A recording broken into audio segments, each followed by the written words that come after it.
you very much. What a place. I've been here before. We spoke with you before. Who knew it was going to turn out this well, though, really? I told you we were going to do a lot of things. Nobody thought it was going to turn out like this. This has been crazy. But it's a true honor to be back at the Detroit Economic Club with the businessmen and women who are really the economic engine of America. That's what you are. You've become more of that since I've been in, a lot more. Factories and plants were going to close, and now they're going 24 hours. I just let Bill Ford, he's running his plant, 150 plant, 24 hours a day, round the clock.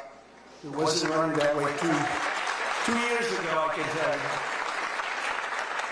But it's the complex that Ford Motor Company so cherishes. It was a pleasure to see that the crown jewel of Detroit auto industry is what they call it, is still going after 100 years. Can you imagine over 100 years? I especially want to thank the president of the Detroit Economic Club, Steve Rorian. Where's Steve?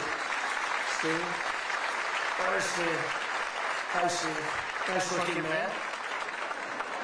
Nice looking guy. And board chair Sandy Pierce. Thank you very much, Sandy. Thank you very much. And we have some very special people here. We have a man who's doing a fantastic job. I get angry at him every once in a while, but very, very seldom, because he's got what it takes. Treasury Secretary Scott Bassett. Scott? Hi, Scott. Hi, Scott. What a good guy. He's got a good pulse, doesn't he? Good pulse of what's going on. Thank you, Scott. He's been great. Michigan House Speaker Matt Hall. Hi, Matt. We did good in Michigan, Matt. We won the whole thing in Michigan, didn't we? 3 times we won. You know that, right? They didn't give us credit the second time, but we won the second time. But we made the last one, Matt, too big to rig. Right? That's what you got. That's the only way you win races in many cases. I got to tell you, it's too bad. I think they should get voter ID. Wouldn't it be nice? The Democrats are totally against voter ID. Who's against voter ID? How can you even campaign? We are against voter ID. How do you not get voter ID? You know what it means, Matt, right? When you're against voter ID, you want to cheat. So there's only one reason you want to cheat, and they do cheat. It's terrible. Michigan Senate Republican leader Eric Nesbitt. Thank you, Eric. Thank you. Look good, Eric. State Senator Jim Ronstadt. Jim, thank you. Thank you. Thank you, Jim. Former Congressman Mike Rogers, who's running for the Senate, and he'll be a great senator. And he's going to be a great senator. He was a great congressman, and then he left. He went on to very big things. He did well no matter where he was, and I think they took that away from you last time, I'll be honest with you, Mike. I really do. Don't like to get things going. I don't like to be controversial at all. But they rigged the election on you. Mine was too big to rig. You won, I'm telling you, you won, but you're going to do great this time. He's a great guy, actually. He's to be an amazing senator. Thank you. Thank you for being here, Jimmy. Special envoy to Iraq, Mark Savaya. Mark. Hi, Mark. Thank you. Great job you've done. This guy, he negotiates better than anybody around. Thank you. You need it. With Iraq, you need it. You need to be a good negotiator, Mark. I also want to thank Michigan's great congressional delegation. They're amazing. That's been back in Washington due to a very important vote that's coming up. They had a choice. Sir, we want to be with you, but if we're not with you, we're going to lose. But we'll still be with you. I said, no, I'd rather have you win. Don't worry about it. So we're going to win the vote. Representatives Lisa McClain, Jack Bergman, John Molinar, Bill Heisinger, Tim Walberg, John James, and Tom Barrett. They're great people, every one of them. And as many of you remember, I came here at the height of the 2024 campaign to lay out my plan to bring jobs and factories and wealth racing back to the United States and coming back to the great state of Michigan. And just a few weeks later, the people of this state and the voters all across the country endorsed that vision in a landslide victory. We won everything. We won all 7 swing states. We won the Electoral College 312 to 226. We won the popular vote by millions and millions of, oh, it's so nice to win the popular vote. I won the popular vote all 3 times, too, but we're not going to get into that. But the first time they said I didn't win the popular vote, but I won the Electoral College. So they always said, while he didn't win, this is the way I got introduced every time. While he didn't win the popular vote, he won the Electoral College, you know. So this is the way I was introduced for 4 years. And guess what? We said, I'm going back, and we're going to win and we won the popular vote by a lot. By a lot. So they can't say that crap anymore. And the thing that was most impressive, we won 86% of all counties in America, 2,700 to 525. Think of that, 2,700 to 525. And that's why when you look at the maps on Republican, Democrat, with red being Republican, as most of you know by now, I think, every once in a while you see one where they have it reversed. I said, why would you do that? Well, we think it looks better. I said, look, red is Republican. Let's not try and change the voters' minds on things. Just do it that way. And the map was virtually all right. That was about the counties. That was the 2,700 to 505, 550, I think is the exact number. Most importantly, we won a historic mandate to make America great again. And that's what we're doing. We're making America great again like never before. And now, after less than 12 months in office, this is the easiest speech to make. I have great people, and all I'm doing is spewing off what the hell we've done. Even Venezuela wasn't too bad, was it, huh?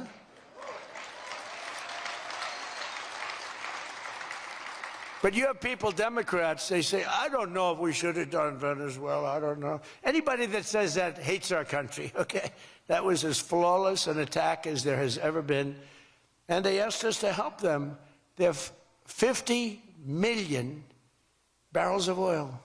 They said, take it. It's $5 billion. And we did. We're working with the Venezuelan people and representatives, and it's amazing. But that was an amazing situation. But we did al-Baghdadi, flawless. We did Soleimani, flawless. We did the Iran nuclear attack where we wiped out their nuclear capacity, which would have been very bad. You wouldn't have peace in the Middle East, flawless. We did them all flawless. I want to keep it going that way, too. I like flawless. Think about Jimmy Carter, the great Jimmy Carter, with the helicopters crashing, the hostages all over the place. Remember that one? Think about Sleepy Joe Biden with Afghanistan. What a disaster. The most embarrassing day in the history of our country, in my opinion. Real dope. Now, after less than 12 months in office, I'm back in Michigan to report to you on the strongest and fastest economic turnaround in our country's history. It's really been historic. There's never been, we're not 12 months, we're through 11 months. We've got $18 trillion being invested in our country. The most of any country ever was 3. We're at 18. There's never been anything like this. You are so lucky I allow you into this room to even be with me. I'm kidding. I'm kidding. The fake news will say Donald Trump thinks he's hot stuff. Right now I'm feeling pretty good, though, I will say. Oh, you're so lucky to be here. Under our administration, growth is exploding, productivity is soaring, investment is booming, incomes are rising, inflation is defeated, America is respected again like never before, and other than that, we're not doing that well. Now, think of all those things I just said. Every single, inflation down, growth at an all-time high, stock market every day, 48 days in a row, 48 days during the course of 11 months, we hit a new high on the stock market, all of them. 1 year ago, we were a dead country. Now we are the hottest country anywhere in the world. That was said to me by many leaders.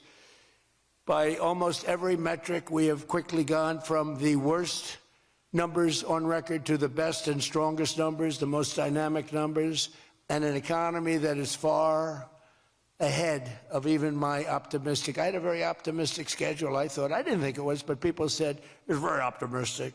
Turns out to be very pessimistic by compared to what we've done. But we'll go down as the greatest in history, greatest first year in history nobody's ever had, just based on the numbers, based only on the numbers, not based on me, based only on the numbers, because, you know, you get these guys like the governor of California likes to say how well he's doing. California's doing horrendously, but he says how well. We base it on numbers. There's never been numbers like this. Through 4 long years before I took office, crooked Joe Biden and his allies in Congress inflicted the economic nightmare known as stagflation. How many times have you heard the word? We hit it with Joe. We hit everything. What a disaster. Meaning low growth and high inflation. How does that work? Not good. So you have lousy growth and high inflation. In fact, it's the lowest growth ever and the worst inflation in the history of our country.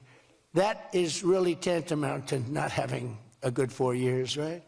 In other words, Sleepy Joe and the people that ran the auto pen were a complete and total disaster for our nation. They were a disaster for our nation. Had they won the election less than 1 year ago, we would have been, as I've often said, Venezuela on steroids. Now I'm Venezuela's biggest fan. We're working with them, but they came down from a very high number to a disaster, a disaster. And we would have been Venezuela on steroids, and we're bringing Venezuela back, and we're going to be great for Venezuela, great for our country. We're taking in, as I said, millions and millions of barrels of oil, and now they're coming in initially on a daily basis, 50 million, and values of over $5 billion. That's in one day. Just think of it, the biggest ships in the world can take 1 million barrels. The biggest ships in the world take 1 million. We have 50 million barrels. We need 50 of the biggest ships in the world just to get it out. We're bringing it in to be refined. It's an incredible feeling. It's great. Winning is a good thing.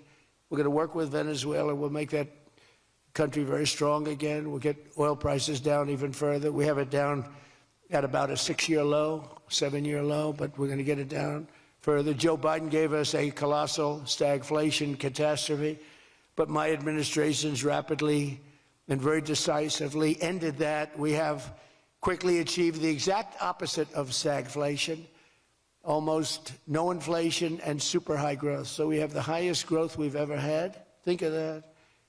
The highest growth we've ever had, and we've only been there 11 months. Think of what we can do for the rest of it. But do we have wood around here? I want to knock on a little wood.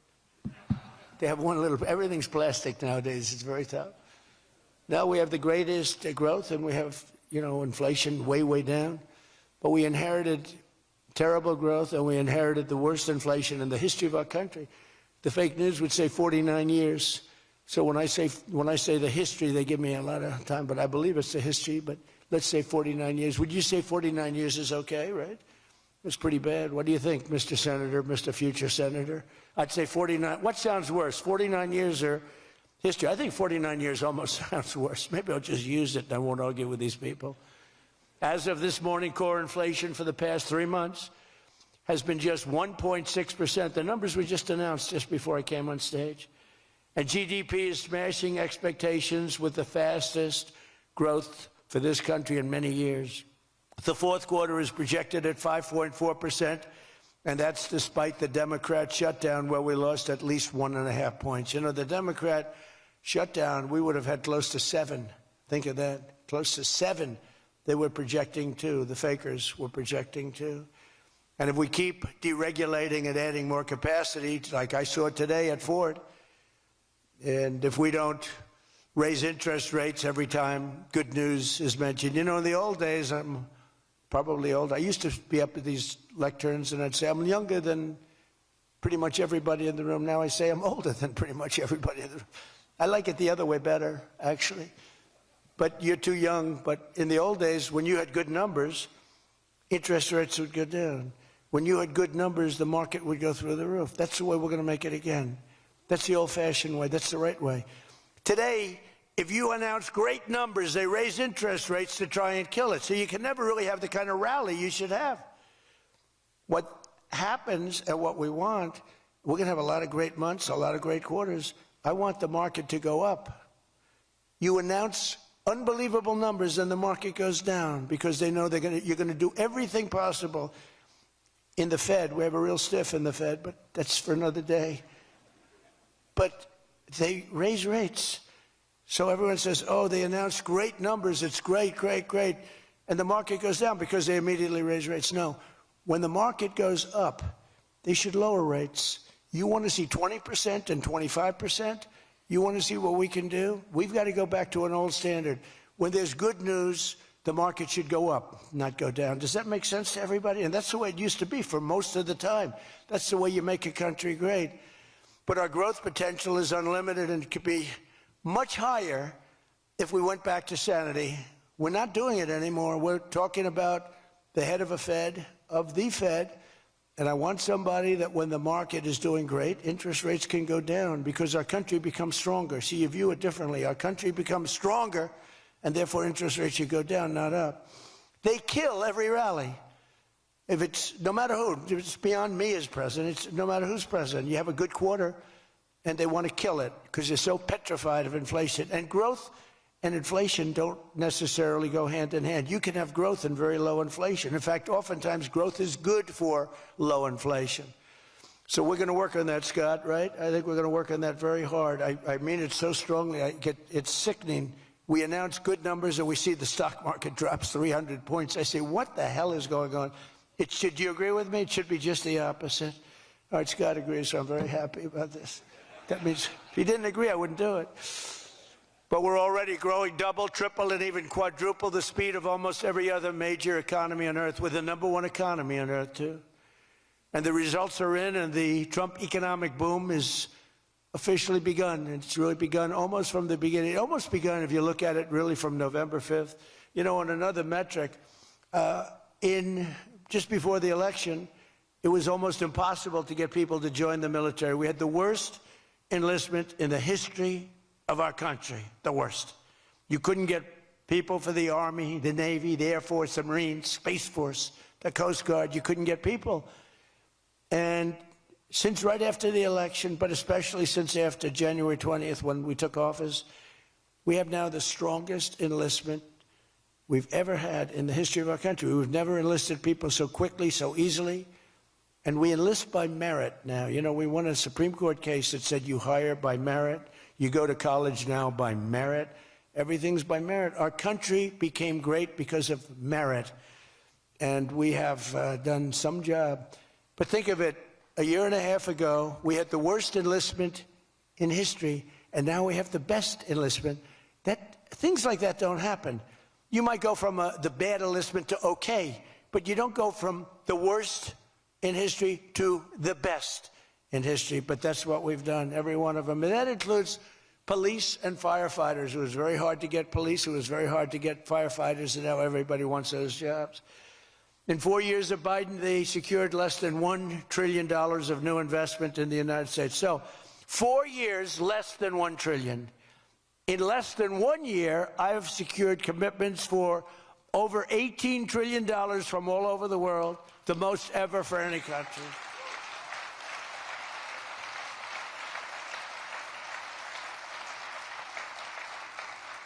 Think of that, though.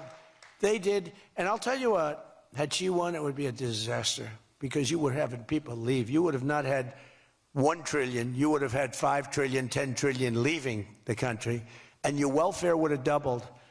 When you look at what's going on in Minnesota, is that a disgrace? Is that a disgrace? But we'll talk about that. Under Biden, we had the highest trade deficit ever recorded, losing more than $1 trillion every single year. How about that? It was killing Michigan, and everywhere else in our country was being absolutely destroyed. But in a matter of months, largely because of tariff income and the election result, we've slashed that gaping trade deficit by, in a short period of time, 62, it just came out, 62%. People are stunned. The fake news back there, look at those cameras rocking and rolling. No, the fake news back there is, they're very upset about it, actually, but they're stunned. They can't believe it. We cut our trade deficit in actually 10 months was when the number came out. We cut it by 62%. It's going to go better than that now.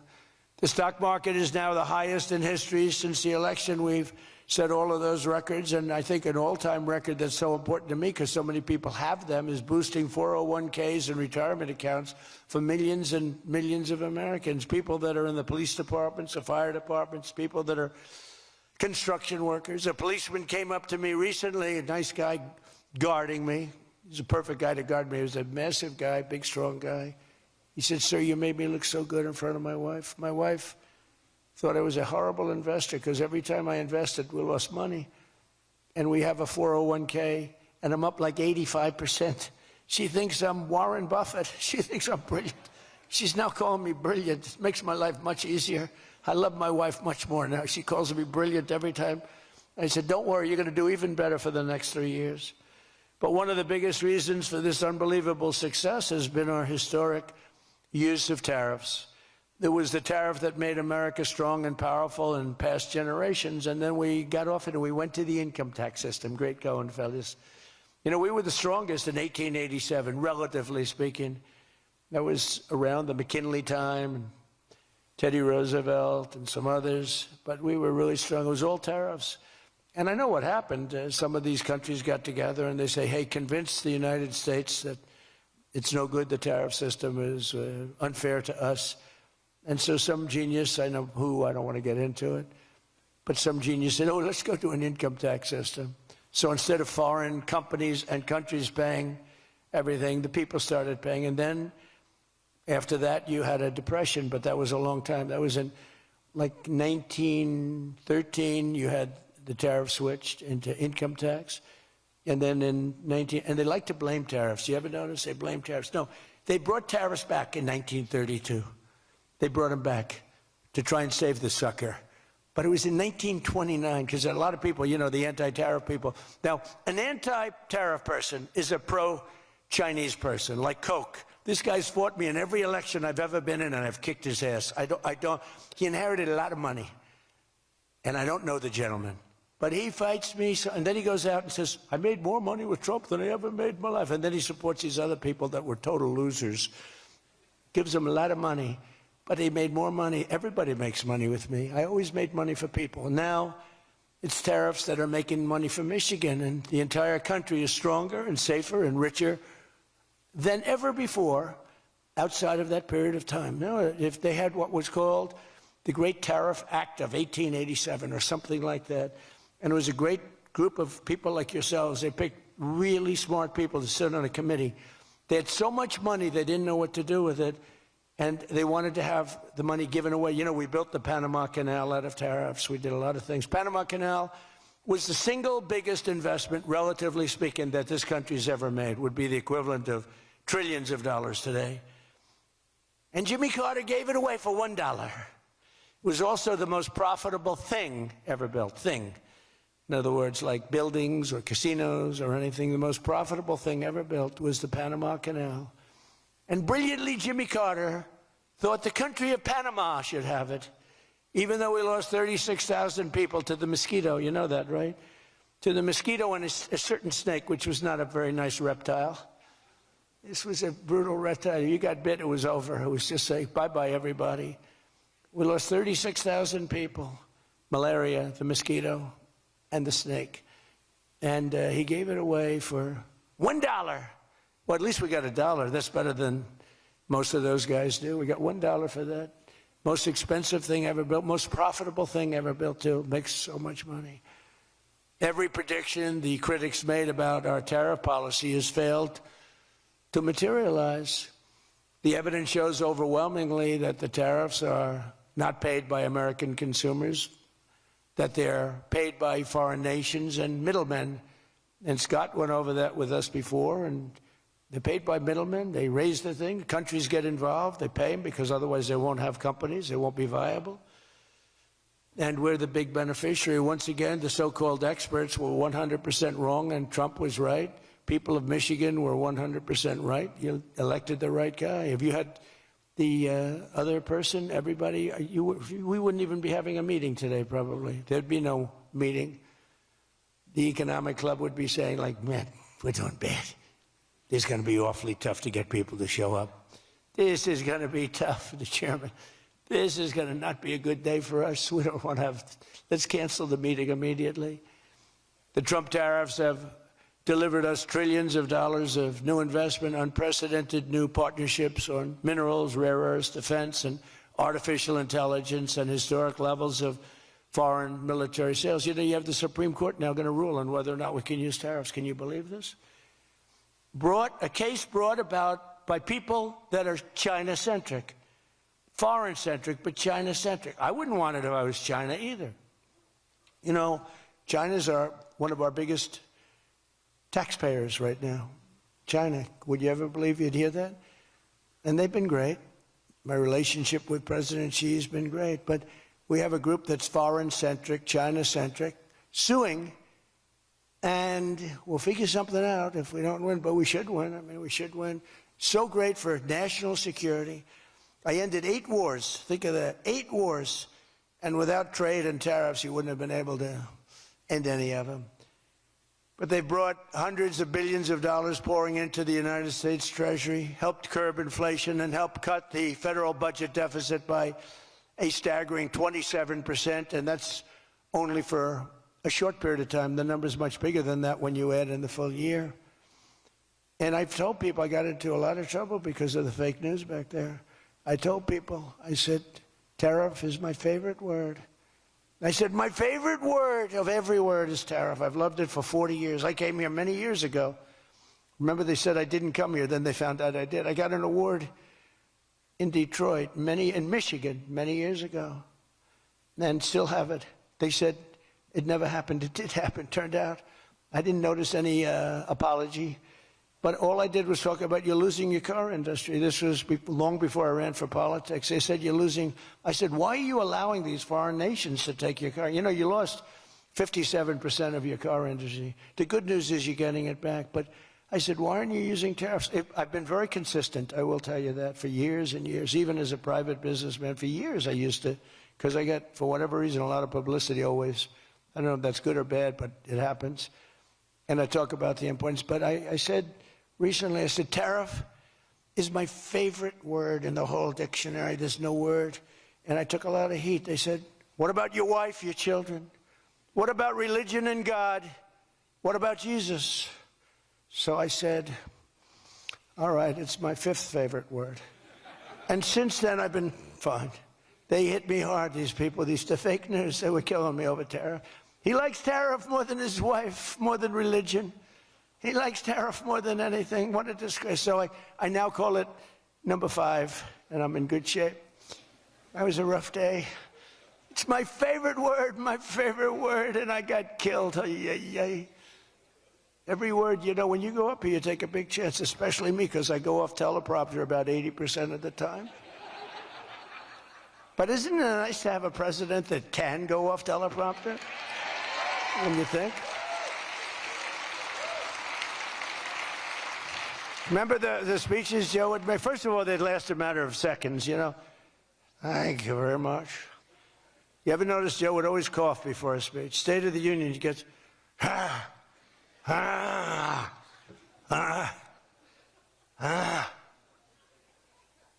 ladies and gentlemen. And then it would be like very short.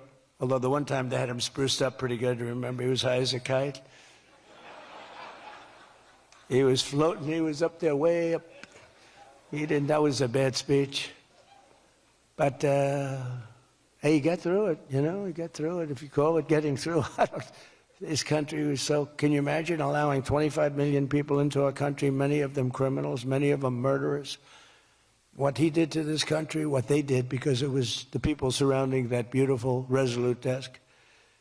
But just as I promised you that I've imposed a 25% tariff on all foreign automobiles, I'm standing up for the American auto worker like no president has ever stood up before. You know, those tariffs are keeping the foreign auto workers. Now, if they want to come in and build the plant and hire you and hire your friends and your neighbors, that's great. I love that. Let China come in, let Japan come in. They are. And they'll be building plants, but they're using our labor.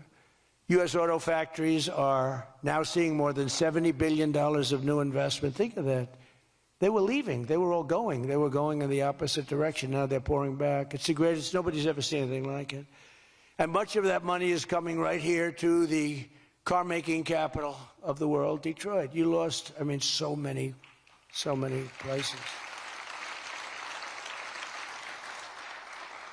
Since I took office, Ford has announced it will invest $5 billion across its Michigan and Kentucky plants, creating 4,000 new jobs. GM is moving production of the Chevy Blazer and Equinox from Mexico right back here to America. Right? Is my favorite auto worker here by any chance? You know who I'm talking? What happens? Where's Brian? Brian, oh, I see. He made some cash. He's after Florida. Oh, he's been very disloyal to Detroit. We're going to have to... He is such a great guy, right? Man, that guy fought for me when it wasn't the popular thing to do. He fought for me from day one. Well, you tell him I said hello to him, all right? That guy, he got it. 4 years ago, he got it, right at the beginning. He understood it better than anybody, better than the great economists. They had no clue. And Stellantis is investing $13 billion to expand its U.S.-based manufacturing plant by more than 50%. Stellantis doing a good job. Never before has an administration achieved such sweeping and dramatic turnarounds as has taken place just in this very short period of time. I mean, you're talking about 11 months. 11 months and you have a different business. 11 months and you're booming. I just spoke to an AI guy, and that's booming too. You know, we're leading China in AI by a lot. I'm letting them build their own electric plants because people are saying, you know, the amount of electricity they need is, they need twice as much as electricity currently in the United States for every other business, home, factory. They need double. So I said, we can't do that. And then I had the idea. When they build these $50 billion plants, I'm going to let them build, and they're already building big electric plants to take care of their plant. And any excess electricity, they'll sell it back to our country. It's an unbelievable, and therefore, we're going to build, I think if they really added, you know, you hear how much, and I have great respect for China, but you hear they're building a lot of electricity, but we are too. But we're having it built privately. They're going to own their own electric. They're becoming their own electricity producer. And when they heard this idea, they thought it was great, but they didn't take it seriously because they said it's too good to be true. But then they realized that I was serious. So we're getting them 2- and 3-week approvals. They don't have to wait for 20 years before they get rejected. You know, in the old days, they had to wait for 20 years, and then they get rejected at the end of 20 years. Guys would give up their whole career trying to get one approval, and then they get rejected. In every aspect of our agenda, we're putting America first, and nothing will stand in our way. Nothing's going to stand in our way, nothing. So one of our top priorities in this mission is promoting greater affordability. Now, that's a word used by the Democrats. They're the ones that cause the problem. The one thing, they stick together. They don't have some of the people that we have. I don't know, it's a genetic thing. It's something in the blood. We got some real losers, mostly great. But I wouldn't use the name Romney because I'm in his sort of territory, so I would never use that name. But all right, I'll use it. They don't have a Mitt Romney that votes against everything. They don't have a Rand Paul that votes against everything. I got him elected twice. He was a stone-cold loser. I went to Kentucky where I won by a lot. I did a rally for him. Then I did another rally. He won. Then I went the second time. He won. Then he votes against all the time. It's just crazy. I don't get it. Then you have Lisa Murkowski and you have Susan Collins. Disasters. And you had a gentleman from Indiana that I don't believe it, Todd Young, he voted against. And you'd say, why are you voting against? They can't give you an answer. They're unable to give you an answer. It's like, why are they against the attack on Venezuela? They're against the attack after they found out it was the most successful attack, probably the most talented, most brilliant tactically attack that we've had maybe in 100 years. And they're against it. Why? It's one thing if the attack failed. I'd probably do that too, a change. I'd be in favor. Then if it failed, I'd say, I told them not to do it. That's what they do. But here we have one of the most successful attacks ever, and they find a way to be against it. It's pretty amazing. But it's a shame, and we have some others, but not many. We have a great party, but we have people, the Democrats, whether you like them or not, they stick together like glue. They have horrible policy. Thank God they have horrible policy, because they're smart, they're evil, they're vicious, but they have bad policy. For instance, you could be a genius and try selling men playing in women's sport. You could be a genius, try selling transgender for everybody, open borders, let the world come in, let the world's prison population come into the United States, including all of the murders, 11,888. That's what we're trying to get out of Chicago and Minnesota and these places. So they stick together, which I admire because I'm a very loyal person, but they have horrible policy. Can you imagine if they had good policy? They were on this morning talking all the reasons that men should be playing in women's sports. They had a football guy there, flag football. This guy was like 6'6". He weighed 290 pounds with zero body fat. And they had a few young women. They were the size of his leg. He wouldn't have had to run. He could have just walked. They couldn't have done a thing about it. 10 of them would have to jump on him. That wouldn't have had any impact. I don't think he would have been like a fly. It's so ridiculous. It's so demeaning to women. It's so demeaning. Look at the weightlifting records. I mean, the record got beaten by 112 pounds, a record that stood for 18 years. 1 ounce they'd put on, stood for 18 years. Guy comes along who was a poor lifter as a man. He was at the lower portion of the class. Comes along and broke the record by 112 pounds. Think of that. They've fought for years to beat that record. How about the swimming records? I mean, you can go to sleep during the time the man comes in and the woman. You can go take a nap for a little while.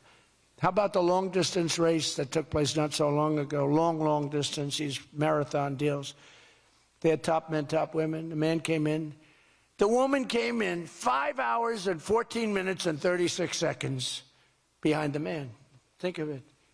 You're waiting. The man comes in. Now you're waiting 5 hours. What do you do if you're the parents? You go home and sleep for a while. Who the hell wants that?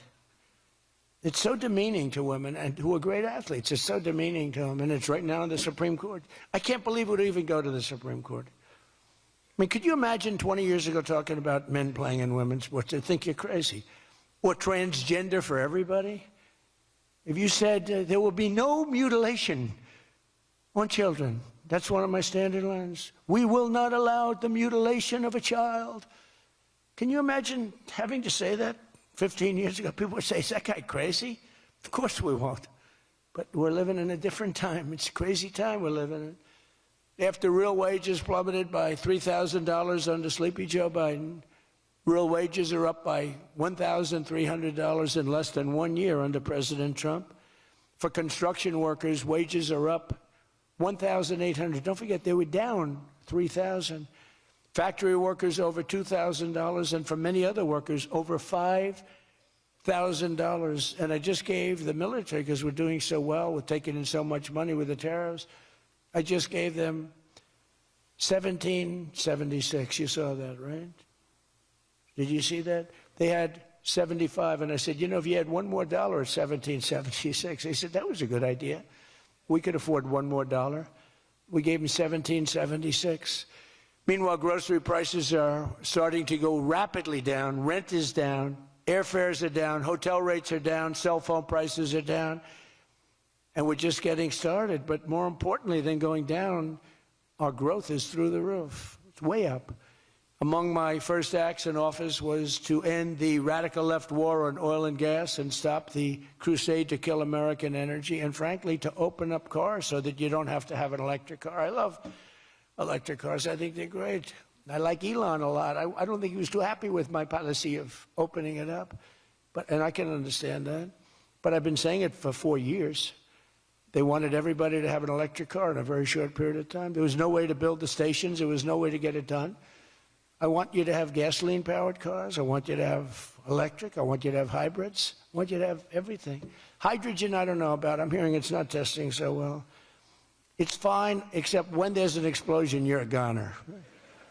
Now, have you heard that with hydrogen? One guy is trying to sell hydrogen, and I say, yeah, but, sir, that only happens 1 in 100. Oh, great.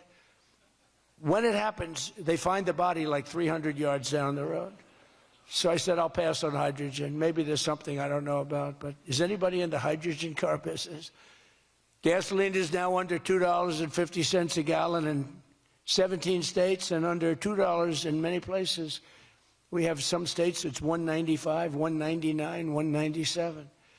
As we speak, these are gas stations, and think of that. We have gas stations in the Detroit area where you can fill up for less than $2.30 a gallon, whereas 2 years ago it was $4.50, and in many places it was way over $5. Think of that, $2.30. You see it. That's like a massive tax cut, which we gave you under the great big beautiful bill, by the way. No tax on tips, no tax on Social Security, no tax on overtime.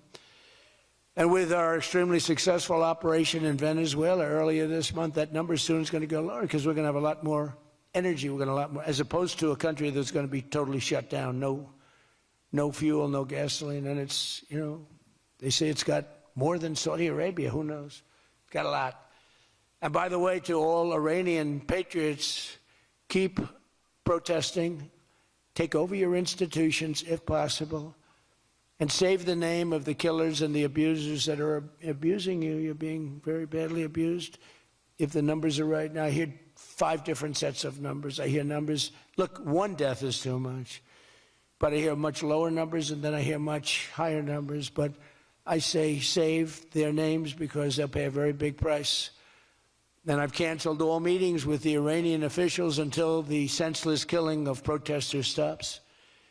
And all I say to them is help is on its way. You saw that I put tariffs on anybody doing business with Iran. Just went into effect today. And I say make Iran great again. You know, it was a great country until these monsters came in and took it over. And it's all very fragile. It would have happened to us, I'm telling you.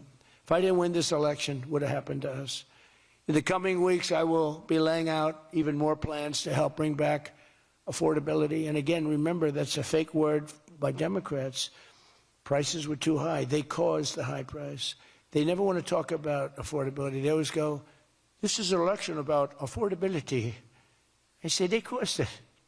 But they're good at that stuff. They're good at that stuff. They're fake, and they're good at that stuff. It's an election about high prices that was caused by the Democrats and that I brought down a lot. And remember, when you see energy coming down like I brought it down, and gasoline coming down, that brings everything else down. It's so much bigger than any other factor. When gasoline gets to be $1.99 a gallon, everything comes down. The donuts come down, the truck that delivers the donuts, the stove that makes the donuts, the whole thing, it all comes down, and it's coming down much faster than anybody can even believe. And remember, though, I always say, because, you know, normally when that goes down, the world comes down. That's the bad way of bringing it down. Our growth is through the roof.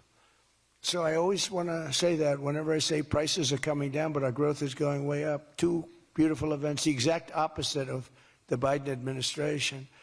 As part of those efforts at Davos next week, I'm going to provide much more detail about our housing policies so that every American who wants to own a home will be able to afford one. We have some great things happening with housing, as you know. You saw the $200 billion buy-in on bonds and mortgages. This will include a ban on large institutional investors buying up single-family homes all over the country and making it impossible for people to buy a home. And I've also announced that the U.S. government is purchasing $200 billion of mortgage bonds to bring down mortgage rates, and it's had a huge impact. It's already started. And just last week, the average 30-year mortgage dropped below 6% for the first time in many years. It's coming down very rapidly, and that's not with the help of the Fed. If I had the help of the Fed, it would be easier. But that jerk will be gone soon. In addition, I proudly called for the credit card companies to cap interest rates at 10% for 1 year because they're getting 28 and 30% and 32%. And it's unfair. The rates are way too high. To provide further relief to hardworking Americans, we'll also be confronting one of the biggest factors in driving up prices, the monstrosity known as the Unaffordable Care Act. You know what that is, right? It's Obamacare. It's a great name, Unaffordable Care Act. Nope. Did anybody ever think of that one before? It's true.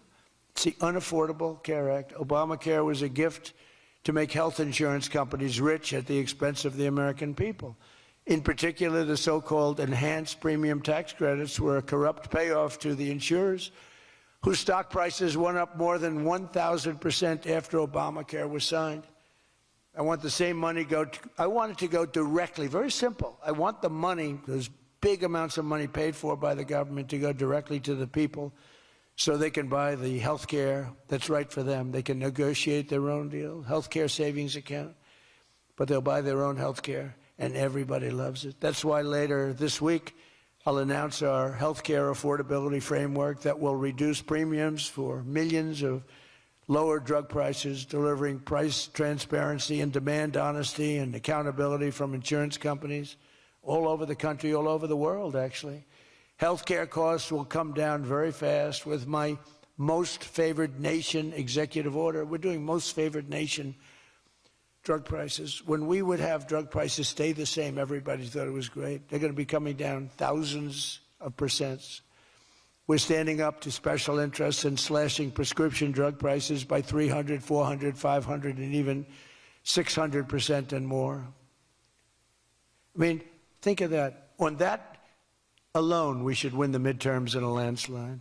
I'm doing favored nations. The country that pays the lowest price in the world is the price that we're going to pay. And we got that because of tariffs, because I said to the countries they wouldn't approve it. The drug companies were tough, but they were fine. But they said the countries will never do it because you have a pill that sells for $10, you have to sell it for 20 or 30, so you'd have to double or triple the price of their health care there for prescription drugs. Ours would come down from $130 to $20. Theirs would go from 10 to 20, the world being a bigger place. And it was unbelievable, but the countries wouldn't do it. So I called the countries. I said, if you don't do it, then I'm going to put a tariff on you.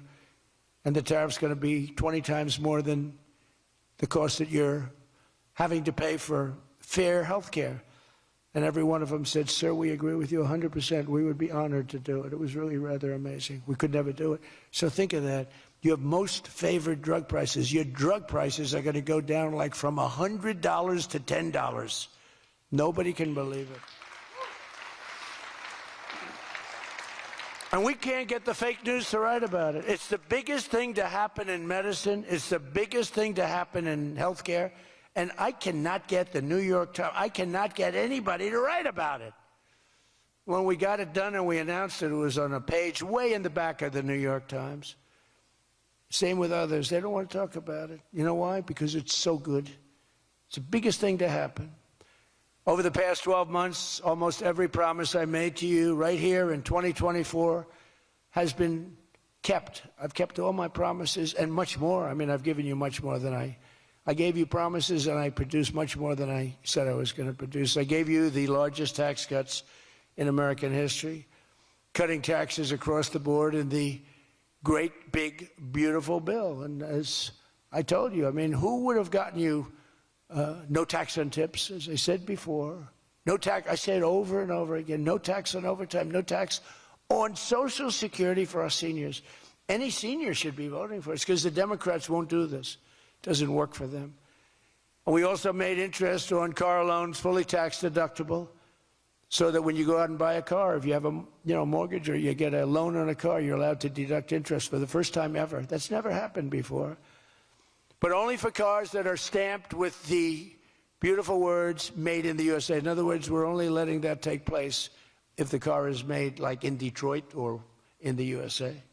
Our tax cuts also provided 100% bonus depreciation on all new equipment and capital investments, meaning that for any manufacturer looking to bring production back to America, you can write it all off, everything. Not in 38 years, not in 44 years, in 1 year. You write the whole thing off in 1 year. That's the biggest thing there. I think that's the biggest thing. That's the big job producer. And I've cut an unprecedented number of burdensome regulations. We're number one in the history of our country in cutting regulations. I promised to cut 10 old regulations for every one new regulation. So if we put on a regulation, the only way I'll allow it to happen is if the secretary, like Scott Bessent, cuts 10 old regulations. But instead, last year we actually cut 129 regulations for every one that we put in. Think of that. So nobody's ever cut regulations like I have. I terminated the insane electric vehicle mandate and ended the war on internal combustion engines. Once and for all, those engines were gone. And some people like them. And if they like them, great. And if they like electric, if they like any form of propulsion, any way you want to propel your car is okay, except for a couple of them, as I discussed. I permanently stopped Joe Biden's ridiculous CAFE standards. You know what the CAFE standards are? They're standards that make it impossible for you to build a car affordably. They make it impossible for a car to really work right. The CAFE standards sound so nice. The CAFE standards, it's environmental standards that are impossible to meet. And we're canceling the EPA's absurd tailpipe emission standard, one of the worst ever. And I revoked the California emissions waiver to stop San Francisco communists from regulating automobiles all over our nation, all over our world. Boy, I have done so much for the car industry. It's crazy. Nobody thought it was possible to do this. And that's why your industry, and not everybody's in the car industry. How many people are in the car industry in this room, in one way or another? That's a lot, relatively. That's not bad. Another urgent priority for bringing down the cost of living is to stop the colossal fraud that is bleeding American taxpayers absolutely dry. The fraud being committed by the Somali population in Minnesota. Have you heard of them? They're lovely people. Is monumental. And California, Illinois, New York, and others are just as bad. Our country has been losing over $500 billion to fraud every single year, but those days are over. We have the best group you've ever seen assembled going after fraud. In Minnesota, we're cracking down on the Somali scams, ending the brazen and shameless theft of taxpayer dollars. Well, it's going on in Maine, too, with Somalis. You know, and they don't take our ships anymore. You know why? We hit them with the same missile that we used to hit the drug dealers coming in with the boats. You know, we have drugs coming in by sea down 97%. You've seen that? 97%. And we're trying we're really trying hard to find out who the hell is the other 3%. But we have them down 97%. And we're going to start hitting them by land, too. The hard part is done. By sea, nobody's coming. It hasn't been great for the fishing industry, however. Those that have a fishing boat, they're having a hard time getting customers. But you can't have everything. Nobody wants to go on boats. Nobody wants to go like 25 miles an hour. When you see a boat with 5 engines on the back of it going 65 miles an hour, and it's loaded up with hundreds of bags that you see cellophane with white, typically it's not fishing. How about the couple of submarines we took down? We took out 2 submarines, and the Democrats say they were fishing. No, they were submarines. They were actually, they build a very fast, it's a drug-carrying submarine. They have a lot of money. And we took them out, and the Democrats claimed that they were fishing. We shouldn't ruin people's beautiful fishing journey. It's unbelievable what we have to go through. It's really a shame, actually. We froze it all, children's payments to those states that we're talking about, and we will now require proof of attendance in order to receive federal funding for child care or any of that. How about all these child care places in Minnesota where there is no children? They go there, they get paid millions and millions of dollars. The biggest operation in all of Minnesota had no children. And we pay millions of dollars. They're scammers. They're scammers. They always will be. And we're getting them out, and we're not going to pay them. We're not going to pay Minnesota. Right, Scott? We're not paying Minnesota any more money for any of that crap. It's a big scam. It's a giant scam run by an incompetent, crooked governor. He's an incompetent, crooked guy. And also, we're freezing any and all welfare payments going to illegal immigrants that will start effective immediately. So when illegals come into California, Gavin Newsom, they come into California, and they send us bills for people coming in. We're not paying it. So we're working on that very strongly. Just don't pay it. As Nancy Reagan would say, just say no. You remember Nancy Reagan? Just say no to drugs. It's a little more difficult than that, I guess, right? But just say no. Additionally, from this moment forward, if you're on public assistance, like almost all Somalis are, did you see where 94% of them are on public assistance?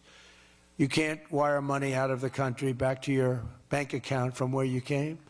But more importantly, we probably aren't even going to give them the money anymore, the money going to them, because of the tremendous abuse and probably illegality being perpetrated on our country. We're not going to give them the money. We're not giving them the money. It's massive numbers of people are scamming our country. You know, they came from a place with nothing, and they come here and they drive around in Mercedes-Benz. You know, the Mercedes-Benz dealers do well in that area of Minnesota. Can you believe it? They have nothing. They get welfare payments and they have Mercedes-Benzes. It angers me so much, but we're going to straighten out our country. This was done under Biden and Obama, very much under Obama. It all started under Obama. And we just can't. We've got a great country. We're not going to screw it up. But this was one of the great scams ever. They have the same thing, Somali in Maine. Who would think? I never saw that happening. But in Maine, it's really crooked as hell, too. But it's not just Somali. It is them, but it's not just. There are many other places, many other people. The whole country, if we stop this fraud, this massive fraud, we're going to have a balanced budget. That's how much money you're talking. We'll have a balanced budget without all the growth I'm talking about. And then you add the growth, we got one hell of a country. We're giving 90-day notices to places like California, Scott. Right away, we're going to send out that notice. Who would bill the federal government as people poured into the state to send those people back because no country can afford to do it? No country can afford to take in millions of people, pay for their education, their health care, their hospitals. You just can't do it. And we all have a heart. You can't do it. But many of those people are murderers. They're people released from jails, prisons, mental institutions, insane asylums. They're people that are drug dealers. They're addicts. Additionally, starting February 1st, we're not making any payments to sanctuary cities or states having sanctuary cities because they do everything possible to protect criminals at the expense of American citizens, and it breeds fraud and crime and all of the other problems that come. So we're not making any payment to anybody that supports sanctuary cities.